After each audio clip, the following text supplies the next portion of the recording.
Carthage, a land of opportunity founded more than 2,000 years ago. Driven by wealth, power, and ambition, these pioneers built an empire that dominated the Mediterranean world for over 600 years. By developing some of the ancient world's most groundbreaking technology, both at home and in the far reaches of the known world. The centerpiece, a massive harbor that held hundreds of warships, the vanguard of antiquity's most formidable navy. These ships are coming up fast. People see them coming. Carthage is here. But storm clouds were gathering on the horizon. Carthage finally had an enemy that could match it blow for blow. A superpower like the world had never seen, Rome. The Romans saw Carthage as a spear pointed at the very heart of Rome. In this to-the-death struggle, only one could emerge victorious. The other would be reduced to rubble.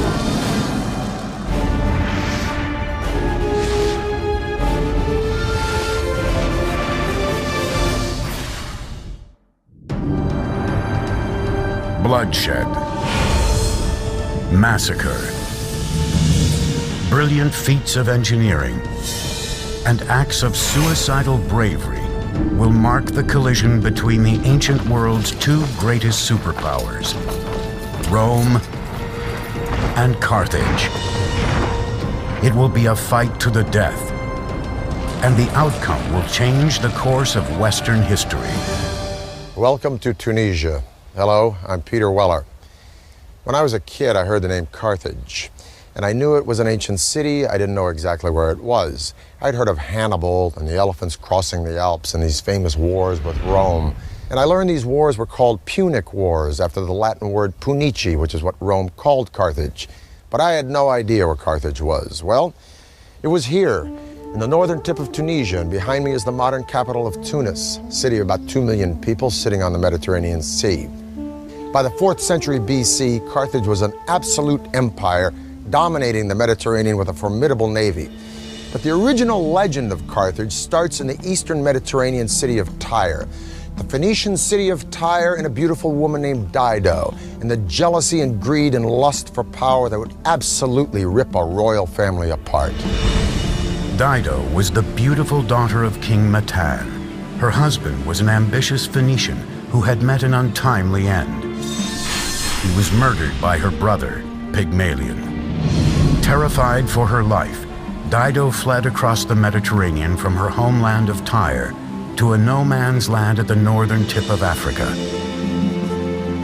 There she bargained with the native people to buy as much land as could be covered with the hide of an ox. Clever and cunning, Dido cut the hide into the thinnest of strips, then arranged them to enclose a large section of fertile land. There, under her governing hand, the fantastic Carthage, or new city, would be engineered. When they came to Carthage, sized up the bay, looked at the mountains, looked at the flow of the rivers, looked at a place, the Bursa, which would be a great defensible fortress site, they said, this is it. This is where we will build our city. Dido's settlement, Carthage, quickly prospered. According to legend, tales of its wealth and Dido's beauty spread all the way to Erebus, king of the Moors. Part of Dido's story is this tale of the king of the Libyan natives, Yarbas, who wishes to marry her, but she refuses to do so. According to the storytellers, it's out of love for her assassinated husband, and she climbs onto a self-built funeral pyre and burns herself up. It was here, from her ashes, that one of the greatest empires in the known world would rise. Surrounded by bigger powers and with little land, the Phoenicians of Carthage turned to the sea. They were pioneers, pragmatic, open to new ideas, and endlessly innovative. When Dido established the city, the new city, a lot of people's eyes obviously opened wide and said, hey, a new city, a new start. And as these trading routes that Carthage pioneered expanded, it very rapidly became as international a city as anywhere then in the world. Over the next 200 years, Carthage evolves into a major Mediterranean power, establishing colonies in Corsica, Ibiza, and North Africa. By around 700, maybe 650 BC, Carthage is a force to be reckoned with. Everybody's heard of it. Nobody messes with it. It's a very important city.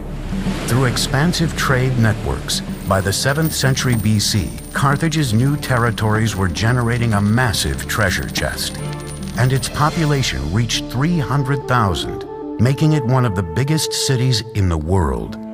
To some extent, you could compare it to a Manhattan. This is a huge population living in a relatively small area. So this is an important commercial and cultural hub, not only for North Africa, but also for the entire Western Mediterranean world.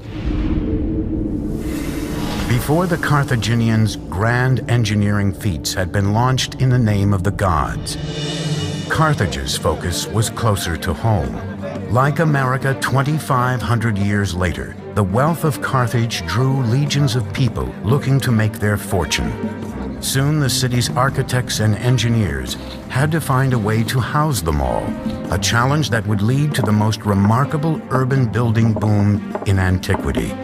There was something very important to the Carthaginian spirit, to its psyche, about staying within the walls of Carthage. So the pressure to design buildings that would accommodate people who wanted to live within the city was very strong. The Carthaginians would be the first on a massive level to turn the city's sky into private property by building apartments. These were as high as 6 stories, very densely populated. Why? Because people wanted to come to Carthage. It was a successful, happening place. If you wanted to get on in life, you wanted to come to Carthage. To build a city for the ages, first they would need materials with which to build it. The answer was located at El Hawariya on Tunis Bay. There in these remote quarries was a seemingly endless supply of limestone that was both easy to work with and quick to put up. Limestone is the perfect choice for building, and there were limestone depositions geologically in that area, in that basin, very close at hand. Archaeologists speculate that, like the Egyptians before them, the Carthaginians cut each block of stone using the simplest of means: water and wood. After they've chiseled a dotted line channel along the face of a rock, they take a wooden wedge, stick it in there, if it's deep enough, and then wet the wood. And what will happen naturally is the wood will expand with the water, and then it'll naturally crack the stone. The increased pressure from the expanding wood caused the stone to crack in almost perfect lines. From there, workers separated each block using crowbars and other tools. Once the massive blocks of stone were quarried and transported to the city, the Carthaginians used pier and panel style construction to quickly transform Carthage into a dynamic capital.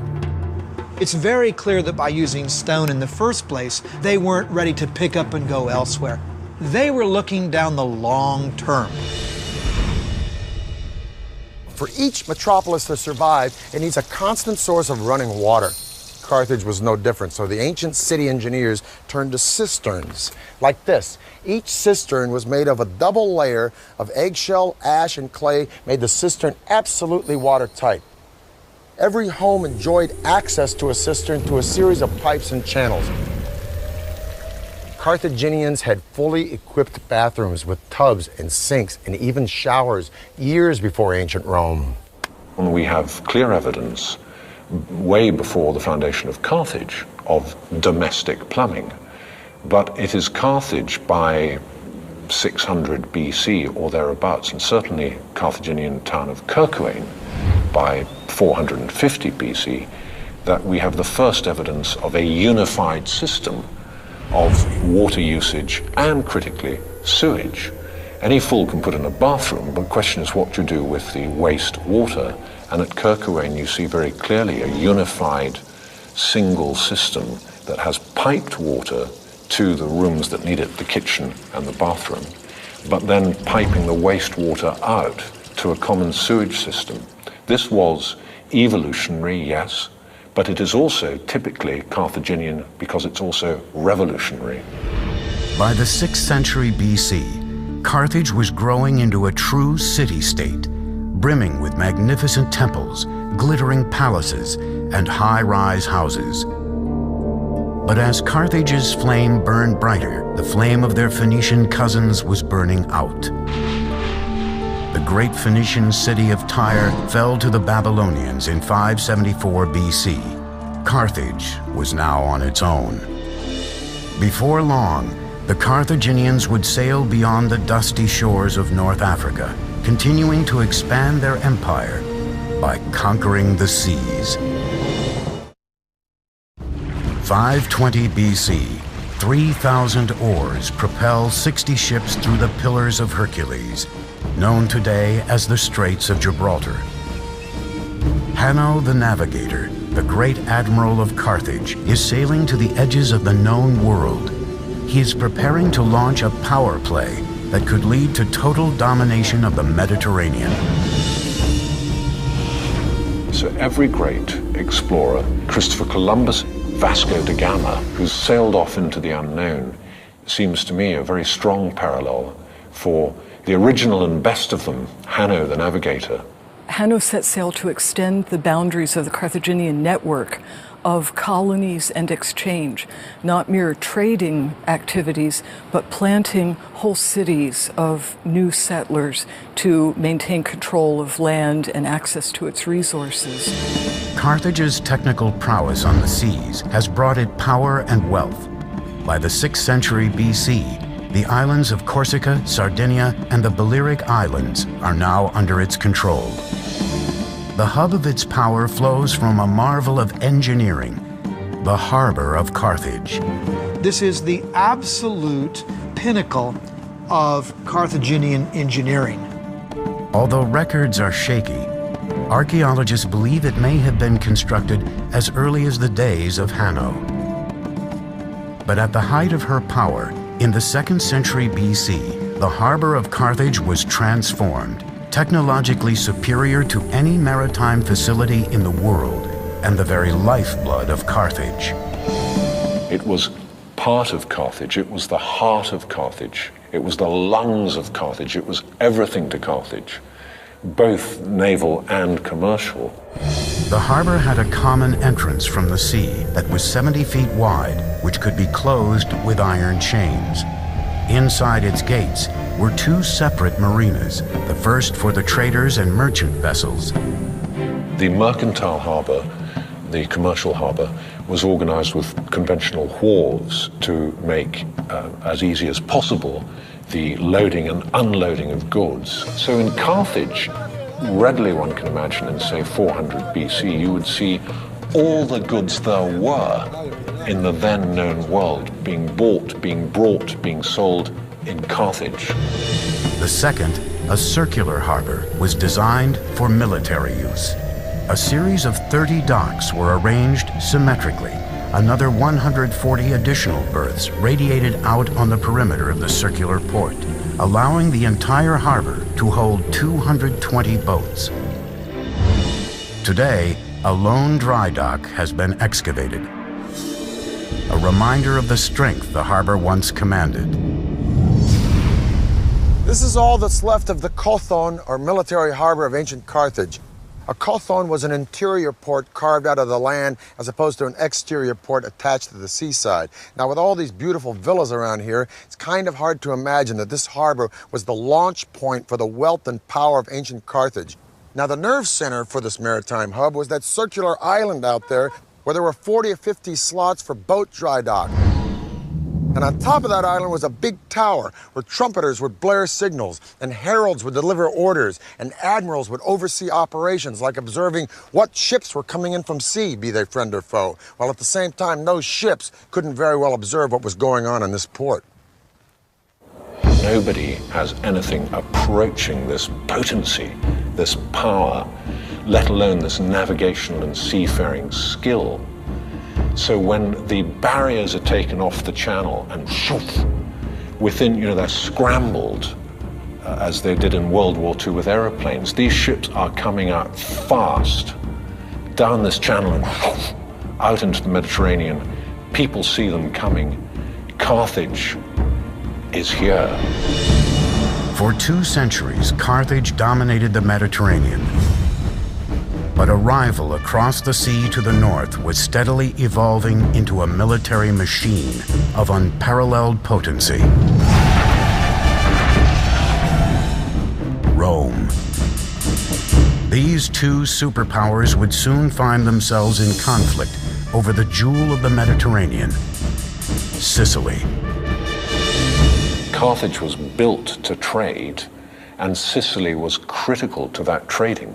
Why? Because it's right bang slap in the middle of the most important shipping lane in the world. Whoever controls Sicily controls these vital trade routes.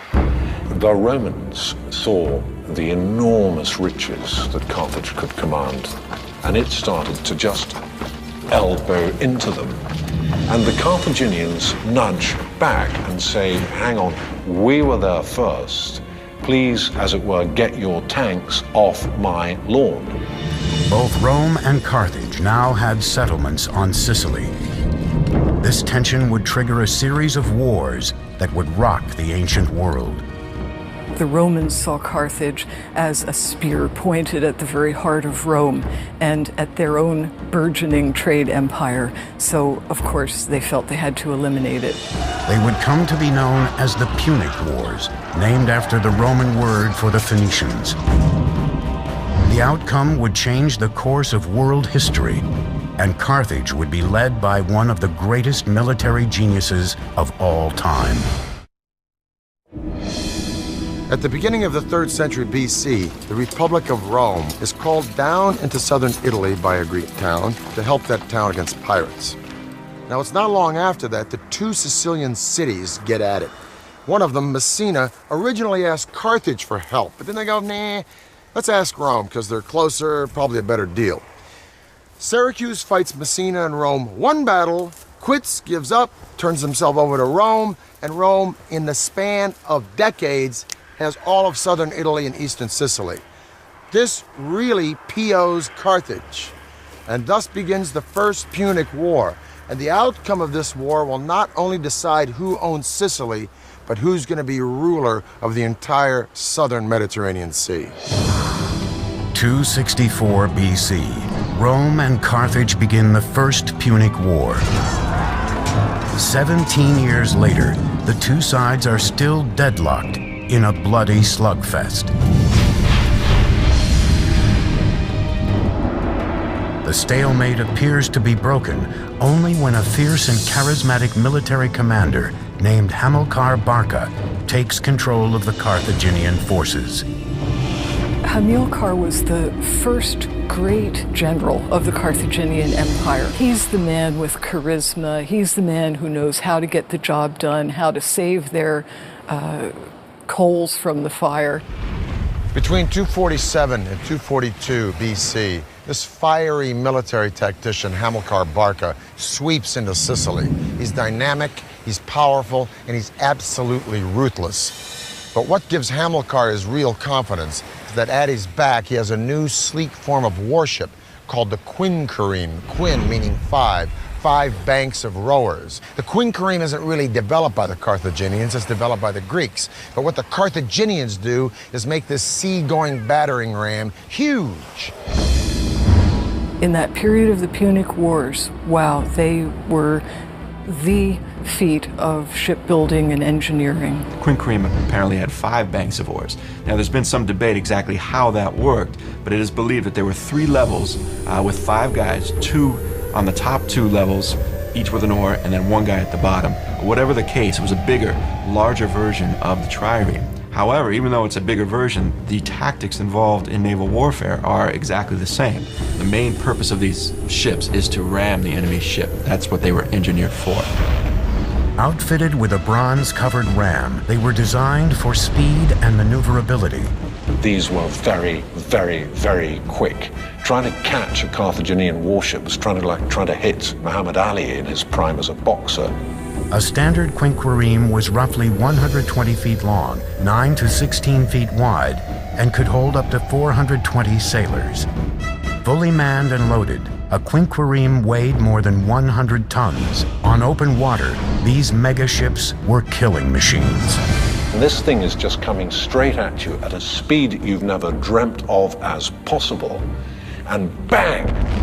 The whole of your boat shakes, your ship shakes, and you start to sink. Compare that with the trireme, where often the model was probably much more to engage with the enemy ship and have land fight at sea. The Carthaginians didn't mess about like that. They wanted to get in, they hit you once and you drown and they're gone. To hit the next one, deadly. Now, the genius of the Carthaginians was in figuring out how to mass produce these ships. They took sort of prefabricated parts and put them all together on an assembly line. So to an enemy, no sooner would a quinquereme be sunk than another one would appear on the horizon. And this was a distinct disadvantage for the Roman Navy until they came upon a wrecked quinquereme, and they sort of reverse engineered it. They deconstructed it, figured out how it was put together, put it back together, and made it their own. They captured a grounded Carthaginian quinquereme and made dozens of copies of these. In fact, the copies weren't as well made and were made out of green wood, and after one season they fell to pieces. But never mind, that's all the time the Romans needed to turn the tide. The Roman and Carthaginian fleets would now square off with the ancient world's equivalent of weapons of mass destruction to see who truly owned the seas. March 10th, 241 BC, the fleets met at the Agates Islands off the western coast of Sicily for one of the greatest sea battles of all time. In the hostilities of the First Punic War, the Battle of the Agates Islands, fought off the coast of Sicily, was a turning point. In the battle between two brilliantly engineered fleets, Carthage had the advantage in numbers. But their sleek killing machines were bloated with grain and supplies for Hamilcar's army, camped out on nearby Sicily. Many ships were sunk or lost or captured. People weren't expecting that. Now, the Carthaginians try to make a break for it, but they are unable to do so because of this extra weight. That gives the Romans the victory. It was a strategic disaster. In the end, the Romans took nearly 30,000 Carthaginian prisoners. With no way of resupplying himself and his troops, Hamilcar was forced to surrender and retreat back to Carthage. It was clear the pendulum of power in the Mediterranean was now swinging ominously toward Rome. In victory, Rome gained not only Sicily, but also Carthage's holdings on Corsica, Sardinia, and the islands between Sicily and Africa.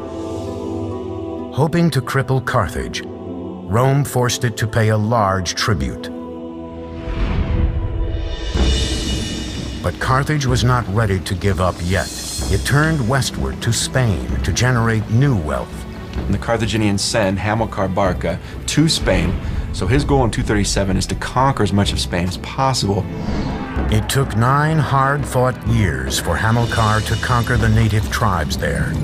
When he finally did, all of the land south of the Ebro River becomes part of the Carthaginian Empire.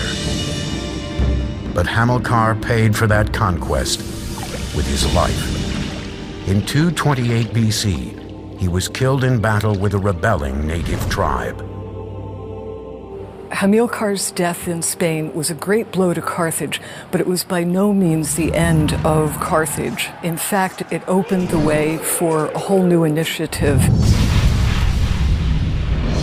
Legend has it that Hamilcar's 9-year-old son begged to watch his father lead Carthage into battle with Spain, and the father agreed on one condition, that the son would promise eternal hatred of Rome and commitment to that republic's defeat. And it was thus the son, named Hannibal, became became the instrument of his father's revenge.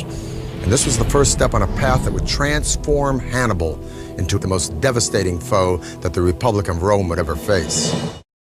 211 BC, a specter is haunting the Republic of Rome. Outside her walls, with an army poised to strike, is the man Romans fear and loathe above all, Hannibal, the great general of Carthage. Brilliant, brutal, sophisticated, he is Rome's worst nightmare. As if by magic, Hannibal has penetrated Rome's defenses. But the magic is actually Hannibal's strategic genius, and the use he makes of one of the world's greatest engineering corps. There's no doubt in my mind that Hannibal wasn't one of the greatest generals in history.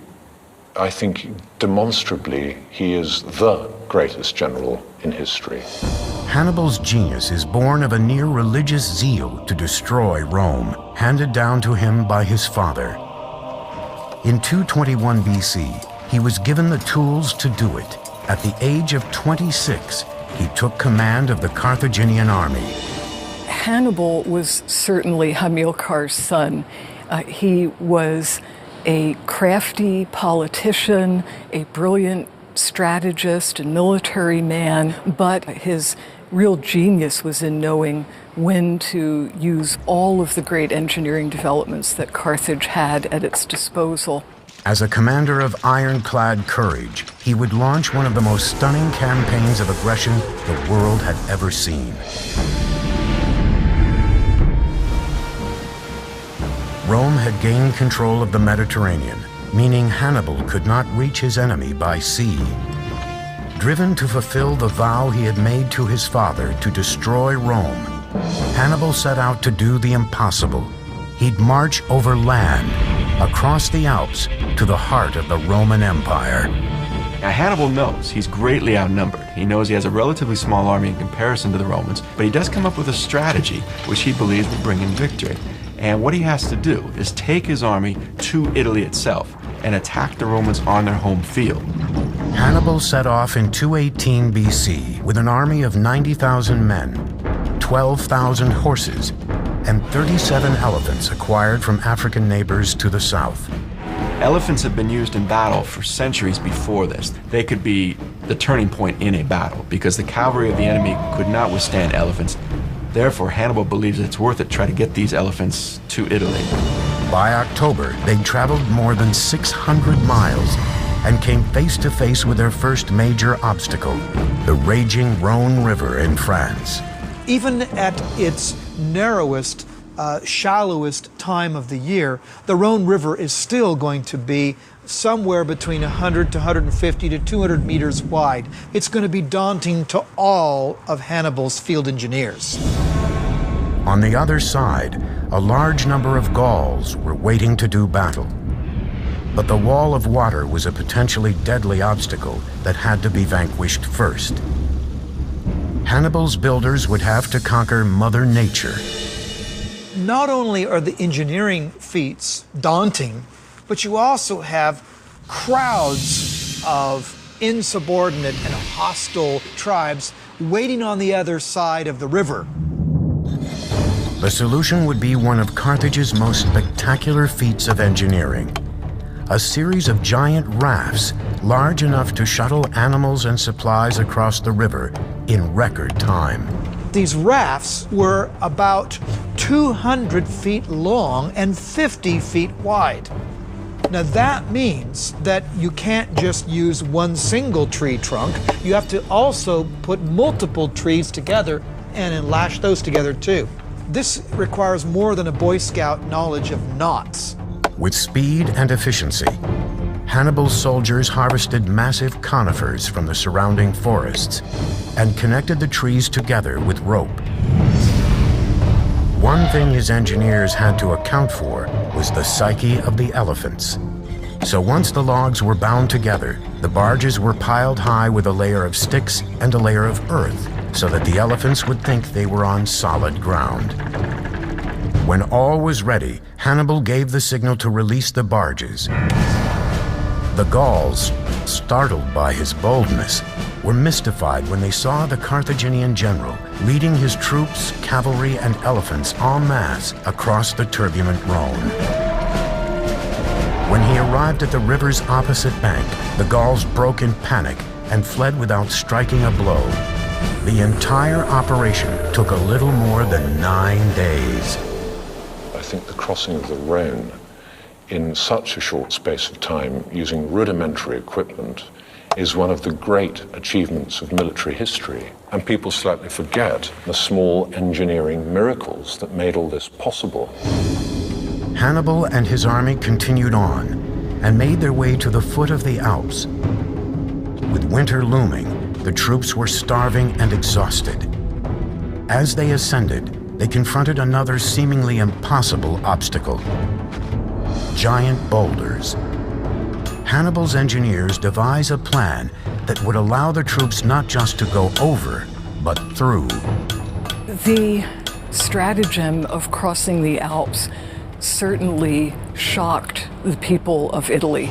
No one expected an army with elephants to make it across.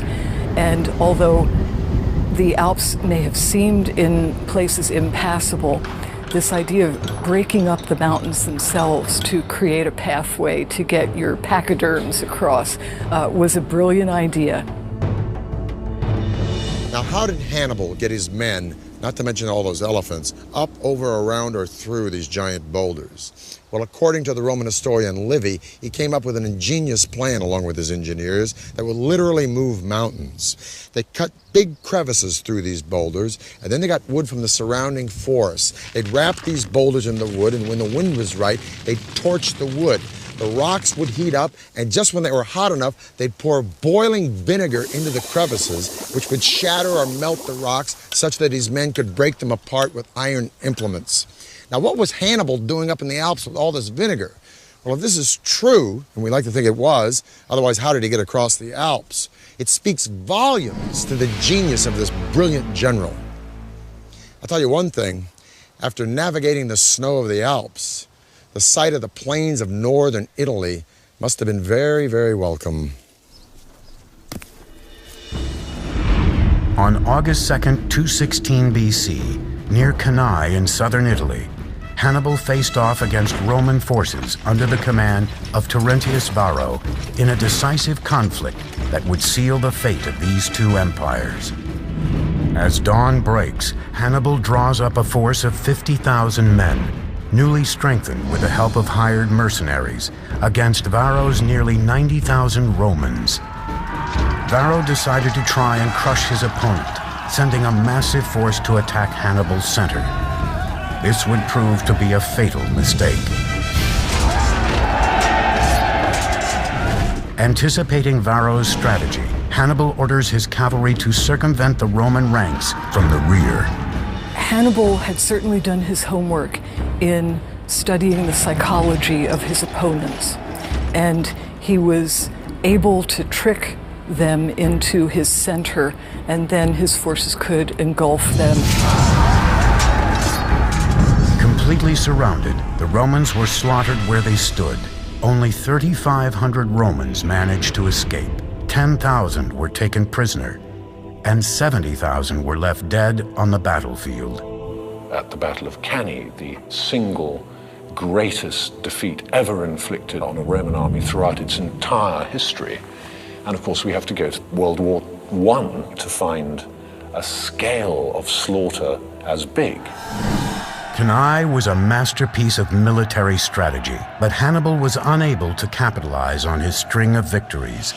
He fought on for another 13 years, mounting siege after siege on Rome and its surrounding cities. But ultimate victory remained elusive. He could defeat them in the field, but he lacked the proper weapons to take on the Roman capital. In 204 BC, Rome went on the offensive and launched an attack on Carthage. Hannibal finally returned home to muster its defense. In 204 BC, Scipio Africanus, who had already beaten the Carthaginians in Spain, convinced Rome to let him go around Hannibal altogether and attack Carthage directly. Hannibal was recalled to his city to defend it. Now, these two heavyweights met and spoke. We have no idea what they said to one another. It's lost to history. In 202 BC, they met again at the Battle of Zama. And Hannibal was defeated, and he was forced to surrender to an enemy that he'd spent his entire life trying to destroy. He would not fulfill his father's wishes. He was exiled from Carthage, and years later, in your present-day Turkey, he committed suicide. Carthage's defeat at the end of the Second Punic War forces the empire to submit yet again to Roman terms. They are forced to surrender in 202 BC. The Romans again impose very harsh peace terms on the Carthaginians, meaning, first of all, they must again pay an indemnity, a tax to the Romans. Also, the Carthaginians lose their overseas territories, meaning their territory is now confined to areas just around Carthage itself. One last very important part of this treaty was that Carthage could not fight a war, any war, even a defensive war, without Rome's okay. With Carthage stripped of its military might, the field was now open for the Roman army to begin its unstoppable conquest of the ancient world. And their first major target would be the wounded city of Carthage. All that stood in the way was the ancient world's strongest fortifications. 150 BC. Marcus Porcius Cato, a Roman orator and the great-grandfather of Julius Caesar's famous enemy, walks the halls of the Roman Senate, but he is oblivious to his surroundings. For him, there is only one thing on his mind: Carthage. Cato was only too well aware of the strategic position of Carthage. He could see that as long as Carthage was an independent stronghold, it was too close to Sicily and Italy to be allowed to harass shipping or maintain a military presence. He wanted it completely wiped out. Now in Carthage, Carthage's one-time ally and neighbor, Numidia, starts to encroach on southern Carthaginian territory. Carthage feels obliged, and rightfully so, to defend itself, but there's a caveat. Since the Second Punic War, Carthage has promised Rome never to take up arms against anyone whatsoever without the consent of Rome. Rome sends a commission down to arbitrate this beef between Numidia and Carthage, and one of the deputies on that commission is Cato. And when Cato sees the prosperity with which Carthage has bounded back since the Second Punic War, he goes right back to Rome. He rails against the Senate that this prosperity means one thing and one thing only: Carthage is going to be at our doorstep with arms in no time. No matter what speech he makes, roads, politics, taxes, he always ends with ceterum censeo Carthaginum esse delenda, which means, furthermore, I say Carthage should be destroyed. Now, Carthage, feeling it's going to be annihilated, no help from Rome, takes up arms. Rome sends an army down to Carthage. Rome tells Carthage, you have to abandon and evacuate your city. Carthage refuses. Thus starts the Third Punic War. But now Rome has got a problem, because the strongest fortifications in all of antiquity at that time are the walls of Carthage. Today, time has reduced the fortress to its foundations, but in 149 BC, these protective walls were the city's last hope. It was a three-part wall system with massive stone circuit wall. It covered a huge extent and was thought to be unbeatable. A wonder of the world, those Carthaginian walls, and the Carthaginians trusted them. The wall had a circumference of 23 miles and a series of 3 protective layers. First, a ditch backed by a low wall packed with excavated soil, which would have been manned by a front line of soldiers who could withdraw quickly in the face of a major assault. The second wall was constructed of stone and dominated the outer defenses. Behind this second wall stood an even more impenetrable third wall, 45 feet in height and at least 30 feet wide. 15 towers were spaced at 200-yard intervals where watchmen stood guard. Inside this wall lived part of the Carthaginian army, including 20,000 men, 300 elephants, prepared for any type of attack that took place.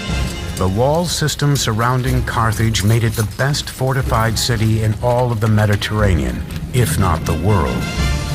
And against the Romans, it would face its ultimate test, led by the fabled Carthaginian general, Hasdrubal. The Carthaginian commander who would lead the Carthaginians during the Third Punic War was Hasdrubal. He is the one responsible for retaliating against the Numidians, and he is the guy who's going to be leading the main resistance. As the Roman legions descended on the city, the Carthaginians hurriedly scrambled to build a new defensive force. The women gave their hair up. They cut their hair so that they could make rope to fire the catapults. They emptied the prisons. The old men volunteered. People who hadn't been blacksmiths for 20 years said, "I'll try again," and they rearmed themselves in an explosion of intent and determination that we really have to go to the siege by the Germans of Stalingrad to see again. In 2 months of frenzied work, they produced 6,000 shields, 18,000 swords, 30,000 spears, 120 ships, and 60,000 catapult missiles. Despite the arsenal Carthage had assembled, Rome had sent an overwhelming force. The city was alone, facing its own destruction. There was no area left alone without Rome or Roman allies, with none of the colonies in a position to stand up to Rome. Carthage was left on her own. The city hunkered down behind its immense fortifications, hoping against all odds that their walls would repel the impending Roman invasion. Carthage held off the Roman attack for 3 years, and even in the last days after the Romans broke through the walls, it took 7 days before they could get to the top of the citadel, of moving through town like a juggernaut. The Roman siege squeezed the life out of the city from the outside, and eventually, although the immense land wall was never breached, the Romans managed to scale those at sea. Inside the city, the fighting continued street by street. Few Carthaginian snipers were left, but they were so fierce that the Roman commander Scipio Aemilianus ordered the city to be set on fire and leveled. Thousands of Carthaginians were burned alive in the blaze. It was a firestorm. It must have been hellish for the residents, people fleeing.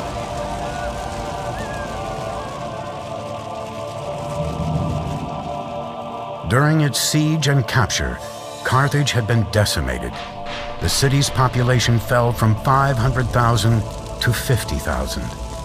The survivors were sold as slaves, never to return home. It took just 17 days in the year 146 BC for Carthage to be completely destroyed by fire. That same year, Rome leveled Corinth, put Greece in their pocket, and overnight the Mediterranean Sea became their own private lake. Carthage would rise again, albeit this time reconstructed by Rome, like this fantastic amphitheater here at El Jim. And by the 3rd century AD, Carthage would thrive once more as a commercial port. But although undeniably Roman, the spirits and the voices of Dido and Anno the Navigator and Hasdrubal and Hamilcar and Hannibal would echo throughout those Roman walls, begging to be remembered for the remarkable achievements of their civilization. And if you listen well, you can still hear those voices whispering among the ruins that are Carthage. For the History Channel, I'm Peter Weller.